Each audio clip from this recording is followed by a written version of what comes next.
بسم اللہ الرحمن الرحیم۔ سردی ہو یا گرمی، ہر موسم عبادت کا موسم ہے۔ ہر موسم میں عبادت کرنے پر ڈھیروں ثواب ہیں، لیکن سردی میں تھوڑے سے وقت کے اندر زیادہ ثواب کمانے کے موقع زیادہ ہیں۔ نبی کریم صلی اللہ تعالی علیہ وسلم نے ارشاد فرمایا، مومن کے لیے موسم سرما موسم بہار ہے، نیکیوں کا مہینہ ہے، نیکیوں کا موسم ہے، کیونکہ موسم سرما میں رات کی عبادت کرنے والوں کے لیے راتیں لمبی ہیں اور دن کو روزہ رکھنے کے لیے دن چھوٹے ہیں۔ اور ہمارے بزرگان دین موسم سرما کے آنے پر، سردی کے آنے پر خوش ہوتے تھے اور اسے رحمتوں کے مہینے شمار کرتے تھے۔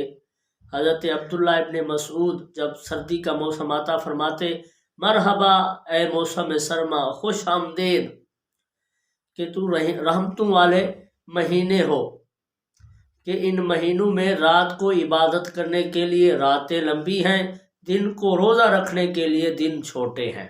اور موسم سرما میں تلاوت قرآن پاک کیجیے۔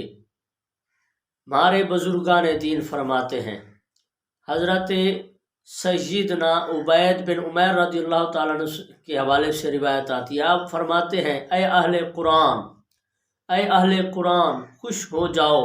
سردیوں کے موسم کے آنے پر فرماتے تھے کہ تمہاری تلاوت قرآن کرنے کے لیے راتیں لمبی ہو گئی ہیں، راتوں کا قیام کرو، دن چھوٹے ہو گئے، روزہ رکھ لو۔ تو تلاوت قرآن پاک میں کثرت کیجیے۔ دوسرا، شب بیداری کیجیے۔ ہمارے بزرگان دین شب بیداری کو پسند کرتے تھے اور سخت سردی کی رات کو عبادت کے لیے پسند کرتے تھے۔ حضرت عمر فرماتے ہیں کہ سردی کا موسم مسلمان کے لیے غنیمت ہے۔ حضرت عیسیٰ علیہ السلام فرماتے ہیں کہ سخت سردی کی رات میں اللہ کی عبادت کرنا مجھے بہت پسند ہے۔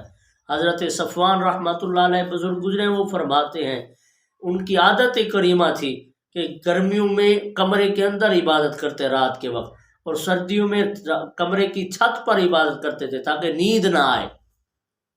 اسی طرح روزہ رکھیں، روزہ رکھنے کے لیے دن چھوٹے ہو چکے ہیں، دن چھوٹے ہو گئے اور ویسے بھی بھوک پیاس کا احساس نہیں ہوتا، تو اس لیے روزہ رکھنا آسان ہوتا ہے۔ نبی کریم صلی اللہ تعالی وسلم نے فرمایا کہ مسلمان کے لیے سردی میں روزہ رکھنا، عبادت کرنا ٹھنڈی غنیمت ہے۔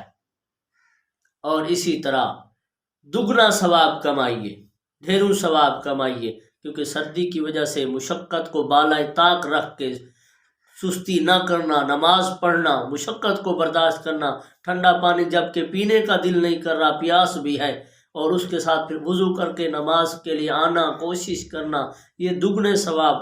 سرکار دو عالم نے فرمایا، حدیث پاک کا مفہوم ہے، افضل عمل وہی ہے جس کے اندر مشقت ہو۔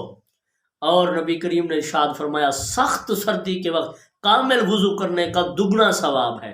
اور اسی طرح روایت میں آتا ہے کہ جو سخت سردی کے وقت یعنی مشقت کے وقت وضو کرے گا، قیامت کے دن وہ عرش کے سائے کے نیچے ہوگا۔